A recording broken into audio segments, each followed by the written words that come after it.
Education with संतोष में आइए हम अपना आज का मार्केट एनालिसिस शुरू करते हैं।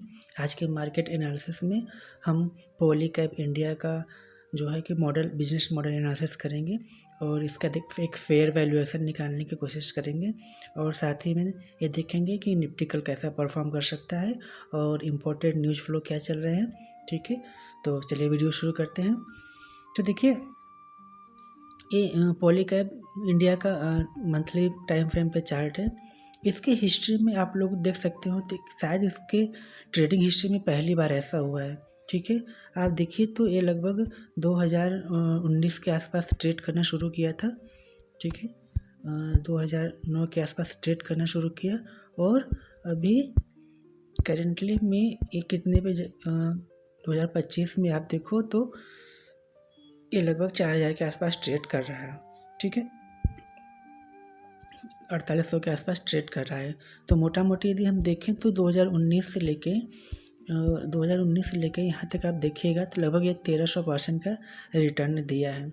ठीक है, 1300% का रिटर्न दिया है। यदि आप कोई 2019 में या इसमें इन्वेस्ट होता तो 6 साल बाद उसको 1300% का अच्छा खासा रिटर्न जनरेट हो सकता था, लेकिन फ़िलहाल में ये अपने टॉप से लगभग 40% डाउन है।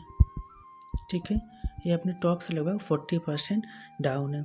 ठीक, तो देखिए 40% टूटा हुआ है। हमारा निफ्टी में करेक्शन चल रहा है। निफ्टी लगभग 15-16% के आसपास टूटा हुआ है जिसकी वजह से अच्छे स्टॉक्स जो ओवर वैल्यूड हो चुके थे अपनी फेयर वैल्यूएशन या अंडर वैल्यूएशन पे आ रहे हैं। तो हम यहाँ पे एनालिसिस करेंगे पॉलीकैब इंडिया का। देखिए, पॉलीकैब इंडिया जो है एक अच्छा स्टॉक है। ठीक है, मतलब इसके फाइनेंशियल्स अच्छे हैं, इसके बिजनेस मॉडल अच्छा है, मार्केट शेयर अच्छा है, कंपनी में सब कुछ अच्छा है। तो हम चलिए अपने इस कंपनी के बारे में एनालिसिस शुरू करते हैं कि इसका एक फेयर वैल्यूएशन क्या हो सकती है और इस कंपनी क्या करती है। चलिए तो सब कुछ डिटेल एनालिसिस करते हैं और लास्ट में हम अपना कंक्लूजन बताएंगे कि मैं क्या चाहता हूँ, यदि मैं बाय करना चाहता हूँ कि नहीं चाहता हूँ। ठीक है, वो सब हम लास्ट में अपना डिस्कशन शुरू बताएंगे इसको। तो देखिए, जो एक जेनिफर एनालिस्ट है ना, तो जिसने अपना टारगेट दिया था इस स्टॉक को लेके कि ये 7000 तक का इसका टारगेट है, मतलब ये इसके अपने 7000 तक का टारगेट को ये छू सकता है। लेकिन अभी उसने एक फिर से अपना कमेंट्री दिया है कि नहीं, ये अभी 7000 का टारगेट नहीं जाएगा, ये शायद 6800 के आसपास तक ये जाएगा। मतलब वो 7000 से अपना गिरा के क्या कर दिया है, 8000 रुपये कर दिया है। तो ऐसा क्या हुआ कि इसको अपना टारगेट कम करना पड़ा है। तो इससे पहले हमें देख लेते हैं कि जो पॉलीकैब इंडिया है एक करती क्या है। तो पॉलीकैब इंडिया बेसिकली मैन्युफैक्चरिंग है।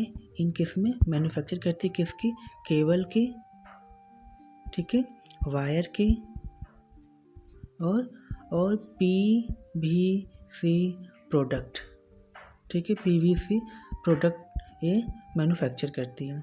ठीक है, तो देखिए ये अपने फील्ड में लीडिंग कंपनी है। ठीक है, लीडिंग कंपनी हमने एक अपने फंडामेंटल वीडियो में बताया था कि यदि किसी कंपनी में को क्या देखना है, कंपनी का मार्केट शेयर।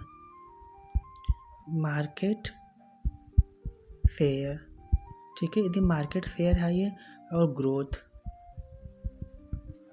ठीक है, कंपनी में क्या है, यदि ग्रोथ अच्छी है तो कंपनी क्या मानी जाती है कि स्टार कंपनी मानी जाती है। ठीक है, ऐसी कंपनियों में हमें बने रहना चाहिए जिसका मार्केट शेयर आप देखिएगा तो लगभग 25% के आसपास का इसका मार्केट शेयर है। ठीक है, 25% के आसपास का मार्केट शेयर है और कंपनी में ग्रोथ क्या है, ग्रोथ भी लगभग इसकी अच्छी खासी है, 25 के आसपास का इसका ग्रोथ है। तो कंपनी बहुत अच्छी है। ठीक है, कंपनी के फंडामेंटल्स कहीं से वीक नहीं नज़र आते हैं। तो ठीक है, अब देखते हैं कंपनी के बारे में थोड़ा सा। इसका हम बिजनेस मॉडल देख लिए हैं और कि कंपनी करती क्या है। कंपनी बेसिकली मैन्युफैक्चरिंग करती है केबल्स की, वायर्स की एंड PVC प्रोडक्ट। ठीक है, PVC के इसके बहुत सारे वेरिएंट्स हैं। तो एक leading manufacturer in industry of cables and wires and मतलब पॉलीकैब के फील्ड में। ठीक है, तो मार्केट का मतलब इस कंपनी का मार्केट शेयर बहुत अच्छा है, बहुत 25% के आसपास का मार्केट शेयर ऑक्यूपाई की हुई है। और बेसिकली इनका जो बिजनेस ऑपरेशन है ना, वो 95% लगभग 95% इनका डोमेस्टिक है। ठीक है। 95% क्या है डोमेस्टिक और 5% क्या है इंटरनेशनल है, ठीक है। अदर्स कंट्रीज में, अदर कंट्री बेसिकली क्या है, अमेरिका हो गए, ऑस्ट्रेलिया हो गया, और आपके अफ्रीका हो गए, ठीक है। इन सब कंट्रीज़ में ये उनको 5% अपना शेयर करती है, ठीक है। तो कंपनी बहुत, देखिए कंपनी का जो सबसे अच्छी बात है ना, कंपनी दो चीज़ अच्छी कर रही है इसका बिजनेस मॉडल में। कंपनी एक पहला चीज़ तो कर रही है कि ये कैपेक्स कर रही है, ठीक है। कैपिटल एक्सपेंडिचर कर रही है। इसने 2025 में लगभग 1000 करोड़ का कैपेक्स किया हुआ है, और 2026 का इनका टारगेट क्या है, लगभग 1100 करोड़ का कैपेक्स का इनका टारगेट है 2026 में। तो ये अच्छी बात है कि यदि कंपनी की मतलब इससे पता चलता है कि कंपनी के पास एक विज़न है, कंपनी एक विज़न से काम कर रही है। आगे इसका ग्रोथ मतलब ग्रोथ को मतलब कंपनी क्या है, गोइंग कंसर्न है, तो कंपनी चलती रहेगी। कंपनी कब चलती रहेगी, जब उसमें री इन्वेंशन होते रहेंगे और कंपनी अपना बिजनेस को एक्सपेंड करती रहेगी, राइट। और दूसरा क्या है, दूसरा इनका स्ट्रॉन्ग नेटवर्क है। इस कंपनी का नेटवर्क क्या है, बहुत ही स्ट्रॉन्ग है, नेटवर्क बहुत स्ट्रांग है। इनको आप देखिएगा तो इनके लगभग क्या है 3800 के आसपास डिस्ट्रीब्यूटर्स हैं, ठीक है। इन इंडिया में इनके 3800 के आसपास डिस्ट्रीब्यूटर्स हैं, और इनके लगभग आउटलेट कितने हैं, आउटलेट देखिएगा तो लगभग इनका 2 लाख के आसपास आउटलेट्स हैं इनके। तो बहुत स्ट्रांग नेटवर्क है, और 29 इनके वेयर हाउसेस हैं। तो कंपनी कम्प्लीटली जो फंडामेंटली एंड फिजिकली बहुत ही स्ट्रांग है, ठीक है। इसमें कोई डाउट नहीं है इनका। अब हम आते हैं थोड़ा इनका फाइनेंशियल देख लेते हैं। तो अच्छा, फाइनेंशियल देखने से पहले जैसे कि आपने बताया था कि जेफरीज एनालिस्ट ने अपना वैल्यूएशन क्यों गिराया है, कि कभी 700 का टारगेट दिया था, अभी फिर वो उसको गिरा के क्या कर दिया है 6800 के आसपास का इसने अपना टारगेट दिया हुआ है। तो देखिए जो अल्ट्राटेक है ना, अल्ट्राटेक है जो सीमेंट बनाती है, अब उसने अनाउंस किया है कि वह 1800 करोड़ का इन्वेस्टमेंट करेगी इन पॉली फील्ड में। मतलब अब एक केबल बनाएगी और वायर बनाएगी, इस सेगमेंट में एंट्री करने वाली है। तो चूँकि मार्केट जब वो एंट्री लेगी इस सेगमेंट में आएगी, वो भी वायर बनाएगी, वो भी केबल्स बनाएगी, तो क्या करेगी कि जो एग्जिस्टिंग कंपनियाँ हैं उनका मार्केट शेयर क्या करेगी, मार्केट शेयर खाएगी। तो जिसकी वजह से आप देखिएगा तो इनकी थोड़ी वैल्यूएशन गिरी हुई है, ठीक है। इसका मेन कारण क्या था कि अल्ट्राटेक अभी एंट्री करने वाला है, जिसकी वजह से पॉलीकैब की थोड़ी वैल्यूएशन गिरी हुई है। वही देखिएगा तो अभी जो 2 दिन पहले 27 फरवरी को ये लगभग 18% टूटा था, और इससे पहले लगभग ये 15% टूटा था। तो इसका टूटने का मेन वजह क्या था कि अब अल्ट्राटेक वो एक एंट्री लेने वाली है। तो देखिए इन सब चीज़ों से घबराना नहीं चाहिए, क्योंकि कंपनियाँ आती हैं जाती हैं और वो सब तो चलता रहता है, लेकिन हमें अच्छी कंपनी पिक करनी है, स्ट्रॉन्ग कंपनी पिक करनी है, उसमें अपना बना रहना। और सबसे इम्पोर्टेंट होता है कि वैल्यू इन्वेस्टिंग करनी चाहिए, ठीक है। वैल्यू किसी भी कंपनी में आप निवेश करो, जब कंपनी सस्ते में मिल रही हो तब हमें लेना चाहिए, ठीक है। जब चीप हो तब हमको लेना चाहिए, इसको हमको हाई वैल्यूएशन पे नहीं लेना चाहिए। आप वैल्यू इन्वेस्टिंग करो, हमेशा प्रॉफिटेबिलिटी के चांसेज बढ़ जाते हैं, ठीक है। तो अब हम आते हैं इसका फाइनेंशियल देख लेते हैं कि फाइनेंशियल क्या है। इसका पीई देखिएगा तो पीई इसका लगभग आप देखिएगा तो 39 के आसपास का इसका पीई चल रहा है, ठीक है। पीई 39। अभी हम फर्दर एनालिसिस करेंगे तो हमें पाएंगे कि जो पीई है, पीई तो बहुत ज़्यादा महंगी नहीं है, लेकिन बहुत ज़्यादा सस्ती भी नहीं है, ठीक है। पीई को थोड़ा सा अभी और कंप्रेस होना चाहिए यदि इस स्टॉक को हमें परचेस करना है। तो आगे भी हम देखेंगे कि हम ऐसा क्यों कह रहे हैं, थोड़ा सा और मतलब अभी पी ठीक ठाक है, सिर्फ ठीक ठाक है, ठीक है। अभी राइट वैल्यूएशन इसको हम नहीं बोल सकते हैं, ठीक ठाक पी बोल सकते हैं। और इसका आरओई देखिएगा तो आरओई लगभग इसका 23 का आरओई है, बहुत अच्छा आरओई है इसका, ठीक है। आप इसका ग्रोथ देखिएगा, ऑलरेडी हमने मेंशन कर चुका है कि इसका ग्रोथ लगभग 25% का ग्रोथ है। ग्रोथ भी अगेन मतलब किस कंपनी का ऐसा जो कि 25% का ग्रोथ कर रही हो, तो शायद ये बहुत कम कंपनी अच्छी ऐसी होती हैं कि अच्छी ग्रोथ करती रहती हैं, ठीक है। और सबसे इम्पोर्टेंट चीज़ क्या है इसका जब आप डेट टू इक्विटी रेशियो देखिएगा तो लगभग 0.2% है। मतलब कंपनी ऑलमोस्ट डेट फ्री है, ठीक है। कंपनी के पास कोई डेट ही नहीं, थोड़ी बहुत डेट रहती है 100-200 करोड़ की, तो उससे मतलब 71,000 मार्केट करोड़, इसका एक मार्केट कैप देखिएगा तो 71,000 करोड़ का मार्केट कैप, यदि 200 करोड़ का डेप्ट है तो कोई बहुत बड़ी बात नहीं है। इसलिए अब डेप्ट टू इक्विटी रेशियो दिखेगा आपका तो क्या मिलेगा आपको 0.2 का ही मिलेगा, ठीक है। अब थोड़ी सी आती है इसकी एक इम्पोर्टेंट, जहाँ पे हमें थोड़ा सा कंसर्न होना पड़ रहा है इसका पेग पे। इसका पेग देखिएगा तो 1.4 के आसपास इसका पेग चल रहा है।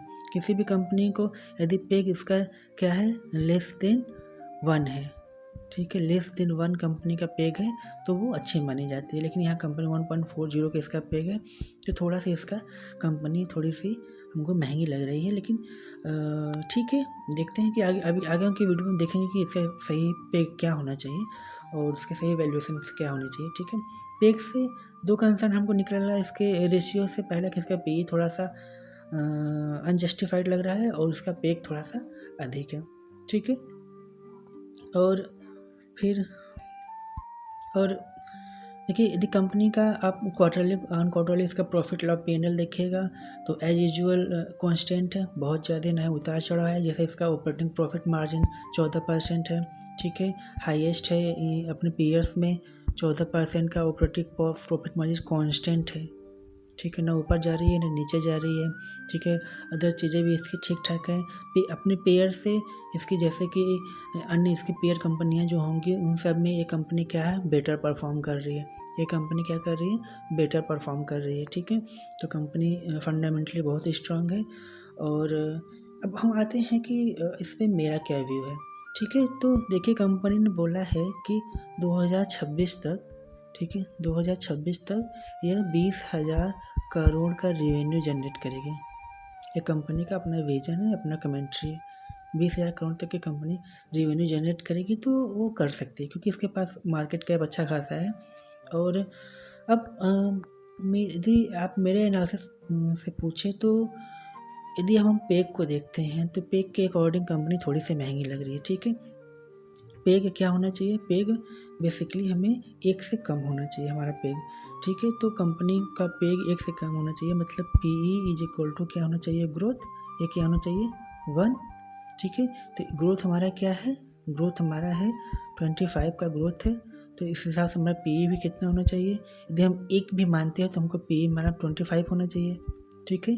25 PE हमारा क्या होना चाहिए, 25 का होना चाहिए। लेकिन अभी हमारा PE कितना चल रहा है, अभी 39 का मेरा करंट PE चल रहा है, 39 का करंट PE चल रहा है। तो इसके अकॉर्डिंग यदि हम ये PE हम 25 नहीं मानते और भी चीज़ें जो कि और भी फैक्टर्स होते हैं जो डिपेंड करते होते हैं, इसका 30 के आसपास का PE भी आता है ना, तब एक कंपनी एक अच्छी, इसकी कंपनी हमको एक जो है कि एक अंडर वैल्यूड में हमको सब इसको कंसिडर कर लेना चाहिए। मतलब यदि इसको हमको बाई करना है ना तो इसका PE को भी थोड़ा और कंप्रेस होना चाहिए, बस इतना आप समझ लीजिए। क्योंकि 39 का PE थोड़ा महंगा लग रहा है, जब 30 के आसपास का इसके PE आएगा फिर वहाँ से हम इसको बाई करें, मतलब 30-32 के आसपास का इसका PE आ जाएगा तो वहाँ से हम अपना इसको कंसिडर कर सकते हैं, ठीक है। आपको अगेन डिस्क्लेमर है, अपनी एनालिसिस खुद करनी है, ठीक है। ये मेरा अपना पर्सनल व्यू है, ठीक है। इससे आपको ना ही इन्फ्लुएंस होना है, ना ही मैं रिकमेंड कर रहा हूँ। तो आप अपना पहले खुद एनालिसिस करिए, उसके बाद अपना कोई आप व्यू बनाइएगा, ठीक है। अच्छा, एक कंपनी की जो है ना हिस्ट्री में इसके स्टॉक प्राइस देखिएगा तो एक चीज़ नज़र आ रहा है, वो क्या है, जो मैंने शुरू में बताया था लेकिन कंप्लीट नहीं कर पाया। अब देखिए, जब भी इसका प्राइस टूटने की कोशिश किया, यहाँ टूटने की कोशिश किया, यहाँ टूटने की कोशिश किया, यहाँ टूटने की कोशिश किया, ये कभी भी ये अपने ये जो इसका आप ब्लू लाइन देख रहे हो इसके नीचे कभी नहीं आया, ठीक है। 20 EMA है, चार्ट मंथली टाइम फ्रेम पे है, तो ये अपने 20 EMA के नीचे कभी नहीं आया है। लेकिन अनफॉर्चुनेटली आप अभी करंट 2025 में ये क्या है, अपने 20 EMA के नीचे क्लोज कर दिया है और अच्छा खासा 20 EMA के नीचे जा रहा है। तो ये 2019 से लेके अभी तक में ये लगभग 6-7 साल में ऐसा कभी नहीं हुआ कि अपने 20 EMA के नीचे गया हो, लेकिन अभी ये 20 EMA के नीचे गया है, कैंडल क्लोज किया है। तो इसका एक मतलब ये निकलता है कि कंपनी में क्या है, सेल ऑफ कंटिन्यू जारी है, कंपनी ऊपर से टूटी है, इसका मतलब बहुत अधिक ओवर वैल्यूड हो चुका था, ठीक है। कंपनी में अपने फेयर वैल्यूएशन पे नहीं आई थी, कंपनी क्या 20 EMA के नीचे जाने का मतलब कंपनी ओवर वैल्यूड थी, अब वो अपने फेयर वैल्यूएशन की तरफ बढ़ रही है। तो यहाँ से देखिए कंपनी ने यहाँ से बाउंस बैक करने की कोशिश किया था, वापस हो सकता है यहीं पे आके सपोर्ट ले। यदि वो यहाँ पे आकर सपोर्ट लेता है तो हमारा जो PE अभी 39 का दिख रहा है वो कंप्रेस होके शायद यहाँ से 30 का 32-30 या इसके आसपास का दिखेगा। तो जो हम पेग को देख रहे थे फिर वो पेग थोड़ा सा जस्टिफाइड हो जाएगा। तो यहाँ तक का शायद हमें वेट करना चाहिए और फिर हम अपने आगे के एनालिसिस कर सकते हैं। कंपनी में एक और फंडामेंटल बहुत अच्छा क्या है वो ये है कि कंपनी का जो अपना इक्विटी कैपिटल हो वो इंक्रीज कर रहा है। ठीक है, आप हम आपको दिखा देते हैं। एक सेकेंड, देखिए आप यहाँ से इक्विटी कैपिटल देख सकते हैं, इसका अच्छा खासा इंक्रीज किया हुआ है, या तो कांस्टेंट है या तो इंक्रीज हुआ है। 2015 में 141 का था, फिर अभी क्या होगा 150 के आसपास का इसका चल रहा है। ठीक है, तो इक्विटी कैपिटल अपना डायलूट नहीं किया हुआ है। ठीक है, इक्विटी कैपिटल इंक्रीज है। इसके रिजर्व्स देखिए, जो कंपनी में रिजर्व्स लगातार बढ़ रहे हैं। 2015 में लगभग 489 था, फिर 1682 हुआ, फिर 2000 हुआ, ऐसे करते करते कंपनी 2024 में क्या की है 8444 तक का रिजर्व इंक्रीज की है। मतलब कंपनी फंडामेंटली बहुत ही अच्छी है। और आप इसका बोरोइंग्स देखें, जो पहले 458 करोड़ का बोरोइंग थी, ठीक है, 458 करोड़ की बोरोइंग थी, 546 की बोरोइंग थी, और वो कम होकर सिर्फ 193 करोड़ की हो गई। मतलब कंपनी के बोरोइंग, कंपनी में जो कर्ज था वो कम हुआ है।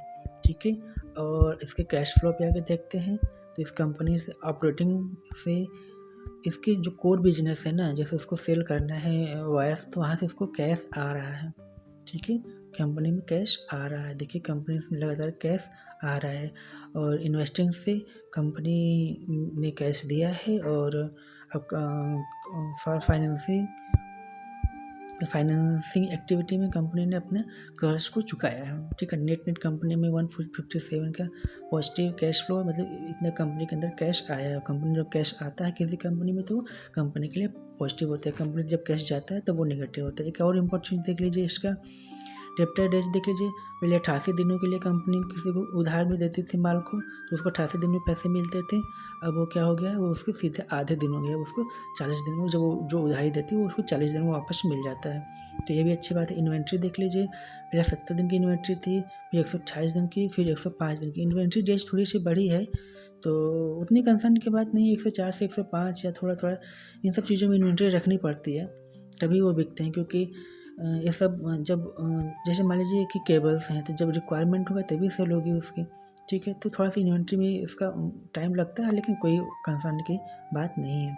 पेएबल डेज, कंपनी पहले किसी को उधार ले देती थी 77 दिन में पैसे देती थी, अब वो क्या कर रही है, अब वो 82 दिन में उसको पैसे देती है। ठीक है, तो कंपनी कैश को होल्ड करती है, तो वो भी कंपनी के लिए एक अच्छी बात है। ठीक है, तो बाकी तो सब ROE ROC बहुत अच्छा है इस कंपनी का। शेयर होल्डिंग पैटर्न देख लीजिए, प्रमोटर 63% है, FIs भी इसमें अच्छे खासे हैं, और DIs ने इंक्रीज किया है इसमें अपना पोर्शन। देखिए DIs पहले 9 थे, अब 10 हो गए हैं। ठीक है, और FIs थोड़े से डाउन हुए हैं, लेकिन बहुत अच्छी बात नहीं है। और प्रमोटर्स ने अपने शेयर डाइल्यूट किए हुए, जैसे 65 का था अभी वो 63 हो गया है। तो 1-2% कंपनी को जो पैसे की ज़रूरत होती है ना, तो वो मार्केट में अपने शेयर्स बेच देती है, तो वहाँ से उसको कैपेक्स करने की ज़रूरत पड़ती हो, या जब कंपनी को आगे कुछ और करना होता है तो पैसे की उसको ज़रूरत पड़ती है, तो या तो लोन लेती है, या लोन ना लेके अपना शेयर्स को डाइल्यूट कर देती है, तो वहाँ से उसको पैसे मिल जाते हैं। तो देखिए जो कंपनी के पास हमने देखा था ना कि उस कंपनी के पास कर्ज कम है, तो उसका मेन कारण कर्ज कम होने का क्या कि इसने अपना शेयर को डाइल्यूट कर दिया, कि हम कर्ज नहीं लेंगे, अपने शेयर से थोड़ा सा डाइल्यूट कर देते तो हमको कैश मिल जाता है। यदि कंपनी किसी प्रमोटर में 50% से अधिक है, तो जब 50% के नीचे किसी का प्रमोटर होल्डिंग जाता है ना, तभी वहाँ पे हमको चिंता करने की बात होती है। इसका तो अच्छा खासा 63% है, तो बहुत सही है। ठीक है, तो कंपनी सही है, सब कुछ कंपनी का सही है, कुछ नेगेटिविटी तो है नहीं। हाँ, थोड़ी सी कंपनी महंगी थी, वो उन्होंने बता दिया है, कब इस पर हम अपनी एनालिसिस कर सकते हैं, वो भी हमने बता दिया। ठीक है, तो यहीं तक रखते हैं, और कुछ छूटा तो नहीं है, और कुछ छूटा होगा या आपको एनालिसिस कैसे लगी कमेंट में ज़रूर बताइएगा। आइए हम अपना मार्केट के एनालिसिस कर सकते हैं। आज थोड़ा सा एनालिसिस में ज़्यादा टाइम लग गया है इसके, तो कल के लिए मार्केट देखिए आज गैप अप खुला, क्योंकि हमारा जो GDP का डेटा है जीडीपी का डेटा आया तो वो पॉजिटिव डेटा आया था, जिसकी वजह से मार्केट को ऊपर से खोला गया, पॉजिटिव दिखाया गया। लेकिन ओवरऑल इकॉनमी अच्छी काम मतलब थोड़ा सा चार्ट हम लोग खोल लेते हैं उसका। निफ्टी देख लेते हैं अपना, एक सेकेंड। चलिए हमने अपना निफ्टी का चार्ट खोल लिया है, ठीक है। तो देखिए पहले तो उसको थोड़ा सा गैप अप खोला गया था, ठीक है, और गैप अप खोला गया था, लेकिन वही अगेन मार्केट में नेगेटिव सेंटिमेंट इंटैक्ट है, जिसकी वजह से प्राइस गिरना शुरू किया है। और देखिए हमने एक शॉर्ट वीडियो में बताया था कि कंपनी सॉरी निफ्टी का जो है कि उसका जो सपोर्ट दिख रहा है वो 19,000 दिख रहा है, ठीक है। इसके पिछले वाले वीडियो के जो हमने डेली एनालिसिस में बताया था, वाला आपको वीडियो जरूर देखना चाहिए, उसको हम लिंक में डाल देंगे कि हमने क्यों ऐसा बताया था कि वो 19,000 पे जाके रुकेगा, ठीक है। तो वहाँ से आपको बहुत अच्छा एक व्यू मिल जाएगा मार्केट का। और फिलहाल में करंट में मार्केट का अभी जो सपोर्ट दिख रहा है हमको 21,800 का सपोर्ट दिख रहा है, ये वाला लेवल सपोर्ट दिख रहा है। इसको मार्केट टच करेगा, 1 दिन 2 दिन करे, 4 दिन में करे, थोड़ा बाउंस लेके करे, लेकिन इसको 21,800 टच करना पड़ेगा। अगर 21,800 तो तोड़ना ही है उसको, धीरे धीरे वो 19,000 की तरफ अपना जा सकता है, ठीक है।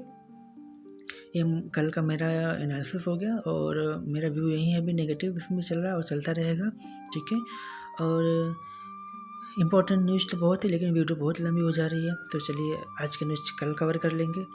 और यहीं तक रखते हैं। वीडियो कैसी लगी लाइक ज़रूर कर दीजिएगा, और हमें कमेंट में ज़रूर बताइएगा, और कुछ आपका सजेशन सुझाव हो तो वो भी दीजिएगा, और मेरे चैनल को सब्सक्राइब नहीं किए हैं तो प्लीज़ कर लीजिए, ठीक है। यहीं तक रखते हैं, तब तक के लिए थैंक यू।